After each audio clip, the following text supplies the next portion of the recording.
It's like a decision. This is going to be the best day of my life.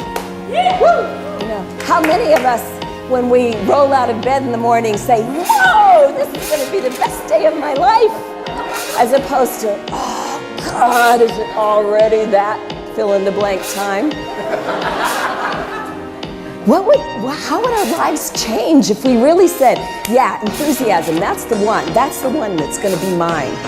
Charles Fillmore, one of the founders of Unity, said, I fairly sizzle with enthusiasm and zeal as I leap forward to do what is mine to do.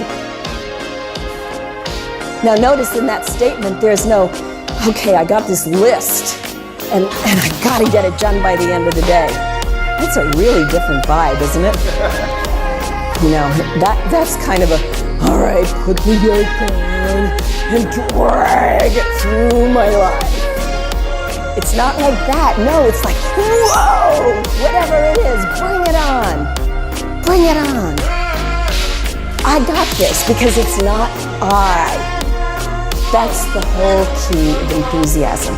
It is not I, the ego. That we have access to a greater power, the little part of us that is so overwhelmed by almost everything. We're that super sensitive child, every one of us that's like, oh no, oh no, oh no. Everything is too hard for the ego in us. Or for some of us, the ego thinks, I got this, and we have no humility. And that's when the pride goeth before a fall thing comes in, because we end up causing ourselves problems because we are not listening. And we go barreling forward.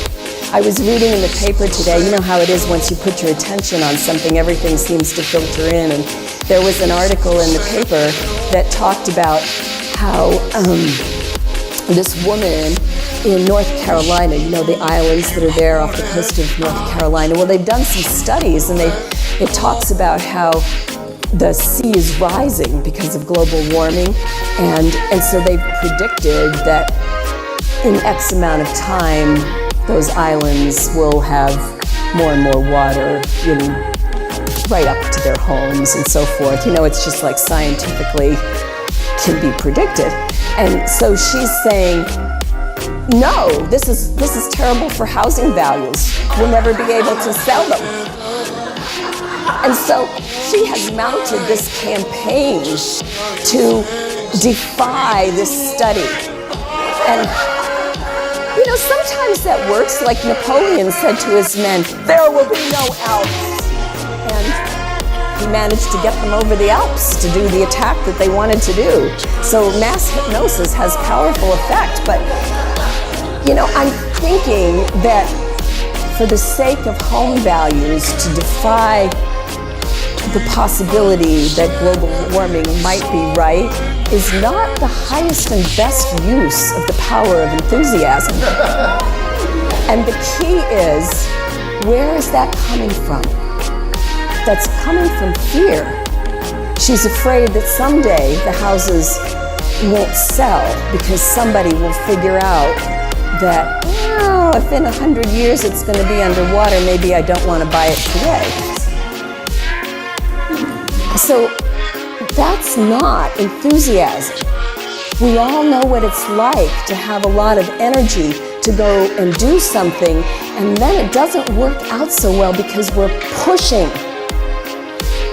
We're pushing and we're trying to make something happen, but we didn't listen to whether or not it was a good idea. When it comes from true enthusiasm, it's the spirit within who is guiding us, and that's when doors just seem to open right and left. We've got a couple of people visiting us here today from Idaho that have decided they're going to move here, and Jade and I met in my office the other day, and it was so wonderful because it was just click, click, click, click. Things were working. And I know that that's going to be how it continues to unfold because they're listening to the spirit within. There was another article in the paper about a man who had some kind of an accident that paralyzed him, and so he didn't have use of so much of his body anymore, and they're doing some experimental brain surgery with him that allows him to begin to clench and unclench his fist, which is the first kind of movement that he's been able to have for a while. But the part that was interesting to me, it was very experimental, and some people wouldn't have tried that, even though it might have brought on greater mobility because of fear, but he did it, and the reason that he did it was not just that he wanted to be able to move, which would be, you know, what you'd expect would be natural, but he wanted to be able to contribute. So contribution is something that flows from enthusiasm, because when we are connected to that spirit within, what God does is grow. God doesn't stay small. God doesn't get small, except in the sense of is in the smallest things. But God is the sunshine. It's going everywhere all the time. And so when we're really listening, there is an impulse that is drawing us forth to be more than what we are today. The ego wants to put the brakes on. The ego is not fond of the unknown and will not go there unprodded. But the spirit within will take us in places that we don't know about. Will push us to do things that we're like, well, you know, we have our list and we want to have all these things signed off on, but it's not happening. Enthusiasm is pushing us forward to be the full light in this world. One of the things that's happened for me in recent years is stepping into this ministry at Unity, and it's something that I cannot explain in a logical way. If I were just looking for financial opportunity, this wouldn't be the step that I would take. But I can't not do this. And circumstances have conspired to have this happen, and I find myself expanding because of it. But it's not happening on a logical business plan level. It's something inside me that says you must, that I can't not listen to. That's enthusiasm. The word enthusiasm comes from a Greek word, and the center of that, the core, is theos, which means God. And it went like... So enthusiasm is about being in touch with the God within and allowing that to guide us, allowing that to be the power in our lives that we turn to, as opposed to the power of the local news that is telling us this is what's true, or the power of the doctor who is saying you will never walk again, or anything else.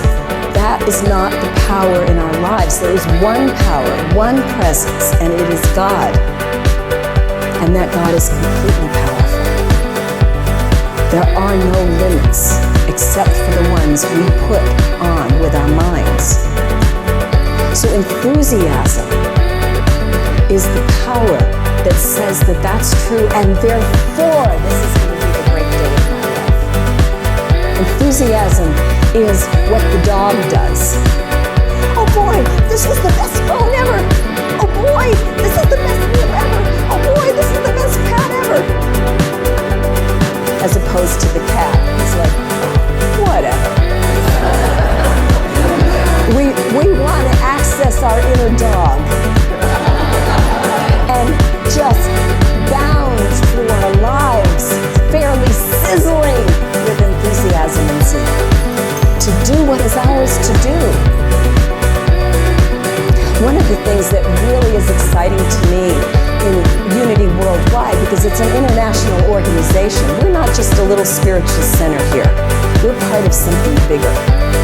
And Unity Worldwide recently looked at what was going on in the individual communities and realizing, how come we keep struggling?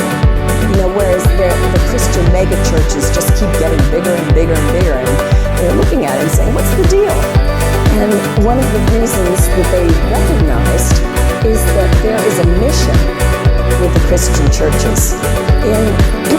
gospel, there's something after Jesus' resurrection where he enrolls all the disciples, and he says, go out and spread this good news. It's not an exact quote, but that's the gist. Anyway, and so people especially in the evangelical churches, feel like they have been deputized to go out and spread this word, that there is a spirit behind them that is pushing them and telling them what to do. And so they go out with that kind of conviction and they spread that good news.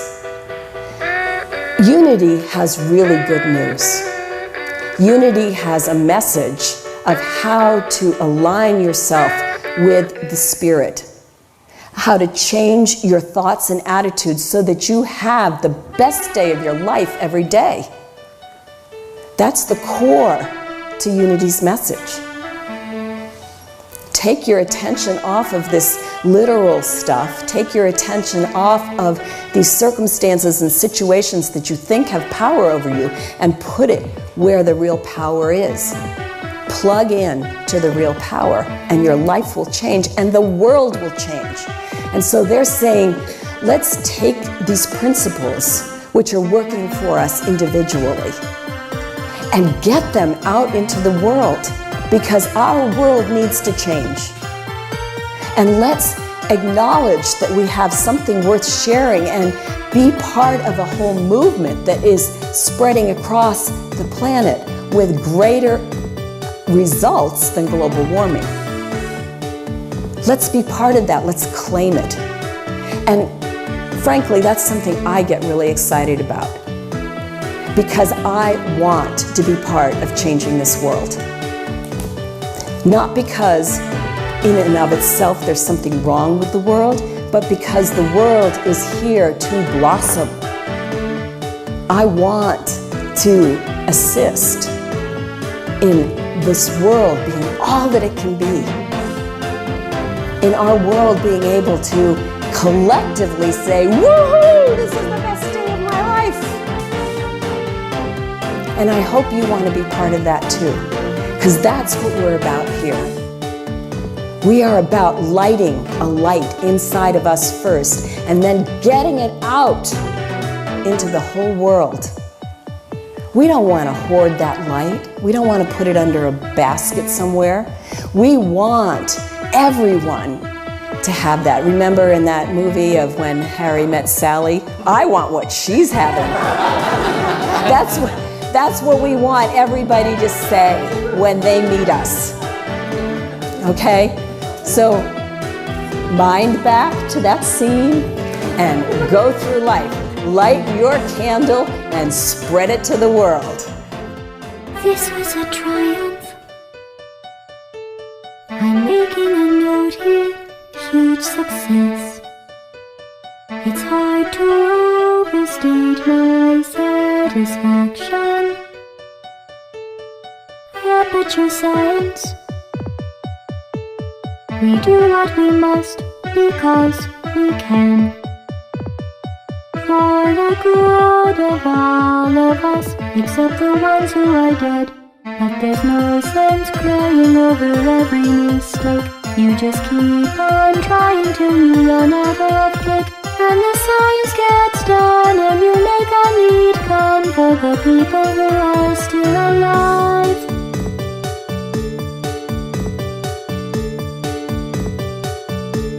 I'm not even angry.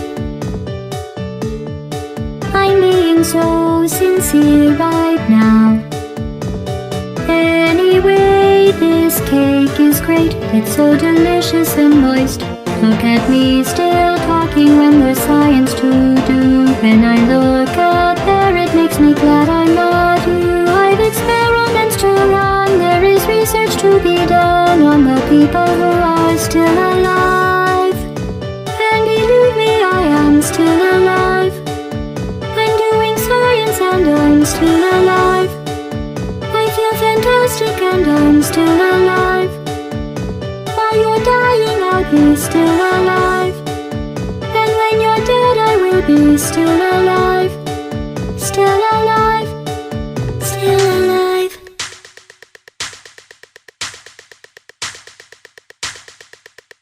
It is radical to be more concerned with a process than outcome, especially in today's culture. But I completely trust that if our process is on, if we're really looking for the God way or God's will for our group, we're going to come to the right place. It's like Abraham Lincoln was asked, do you hope God's on your side? And Abraham Lincoln replied, no, what I hope is that I'm on God's side. And that's what we're looking for. When we're doing Quakerly business, we are looking for the sense of the meeting.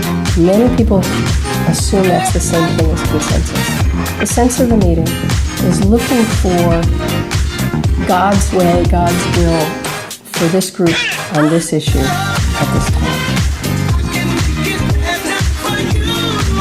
On this issue at this time. So everybody, or almost everybody in the room, is praying and looking for guidance. What are we like to do? And the space opens up and there's God or Jesus or a sense of where we're supposed to go, a door, something, and it's like this, oh, I mean, I can feel it in my chest. It's like, oh, really? It's most exciting when I didn't expect it, because it means that, well, certainly not I, but other people's agenda probably, we're not pushing agendas. We're all looking around for each other. We find it. We may come in the dark and we find it. And there it is. So our job as Quakers is not to figure out what does everybody think will work. It's what we feel led to do as a group. And what that means is we're not doing a competitive voting system. We don't vote with sensitivity. We are looking for what people go, you can tell when it happens in a way, people go, oh, right, that's right. Even if no one thought of it before we walked in the room.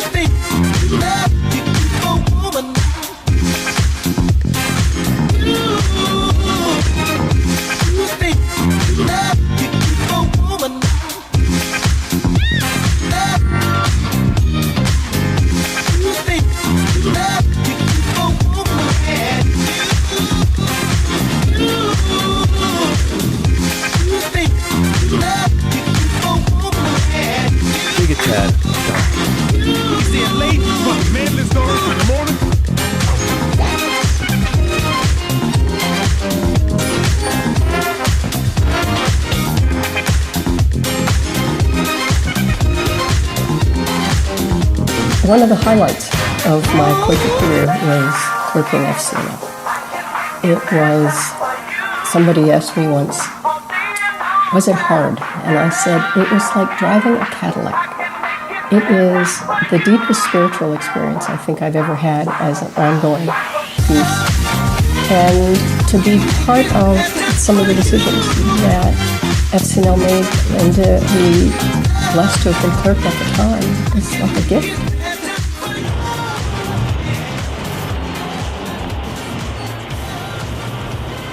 I feel like I'm Frodo, and this is the Shire. I think I'm gonna die from lack of vitamin D. Do you need a timeout? Oh, I can't handle it. I don't shop at Ralph's. That is racist. I have a man's body. That whole plan beats You got all the characters from Middle Earth. I'm really thinking about becoming a doula. God, it just rains so much. I just started brewing my own contact lenses. Are those Quakers fair trade? Raccoons have already eaten both of my calves. I am way from boosted out. No, she's vegan. That's not funny. No, perfectly fine people grown in the city. I'm thinking of stealing one of these solar panels from my tiny house. Oh, it's okay. We're poly. I should probably stop feeding the raccoons.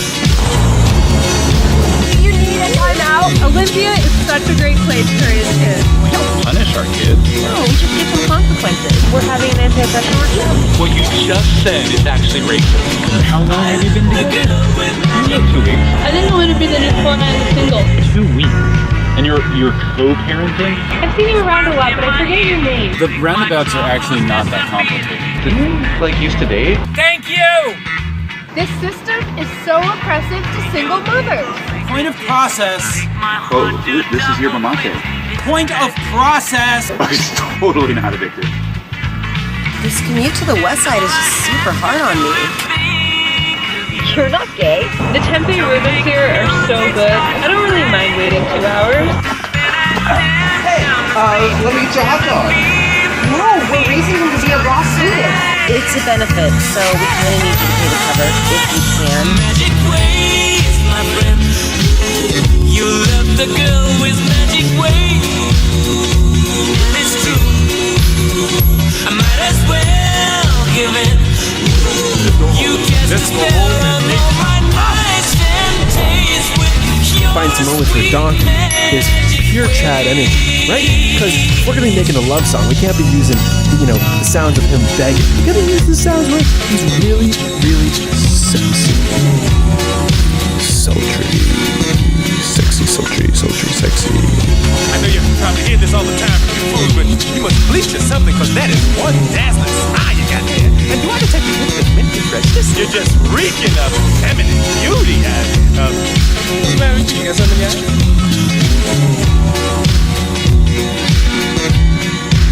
But no one will be turned away. Oh, this coming Tuesday? Yeah, like 8 p.m. Actually, we're on tour. So the other day I ran into Nikki McClure. Yeah, so just the other day I was talking to Calvin. Kimya. Aniko. Calvin. Nikki McClure. Nikki McClure. Kimya. Calvin. Kimya. And she asked me to change her diaper. Hey, what do you say we go get a real drink at the Clipper and come back?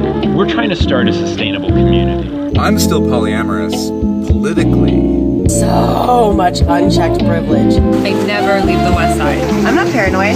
When we became poly, she had a lot of trouble working through my jealousy issues. And I have to boycott Ralph's because they're boycotting Plan B.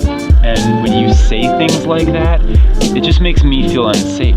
I have to boycott the co-op because they're boycotting Israel. He was a salmon operator. yeah, I live in Kurt Cobain's old house. You think this works? I just found it in a free box. So that was last year. This year he operated the giant squid.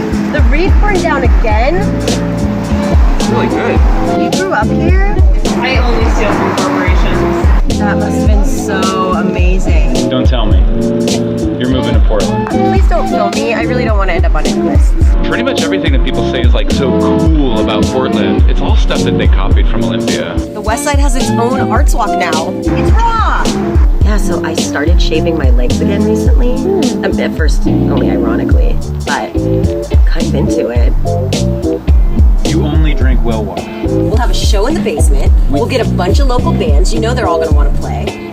And we won't pay them anything because it's a benefit for our house since you spent the rent. You don't drink any other water except for the well water. No, just the well water. Downtown. Why? Well, because they don't test it, all that, chemical stuff. They test the well water. Maybe we could have a burlesque show. Will it be kid friendly? We could get childcare. Well, they don't test it for scabies because that's how Josh got it. Josh got scabies from drinking well water. I think so. Mic check. Mic check. Mic check. You can't get scabies from drinking well water. Mic check. Mic check. Mic check. Mic check. There's something about the seating in the Capitol Theater. Mic check. Mic check. Mic check. It's... Mic check. Come on, stop it with the mic check. Mic Stop. check. Stop Mic it. check. I swear to God, if you say mic check one more Mic check. Mic check. Okay, you guys, I gotta go to work. you can't just leave. You can't just all of a sudden have a job. I really don't think that this video is an effective tool for social change. I think this video is a lot more about making some overcreative, overprivileged, white 30-somethings feel self-satisfied about their vision of local culture. All the comments that I've made, that I put online, have been put back into the script. And now I'm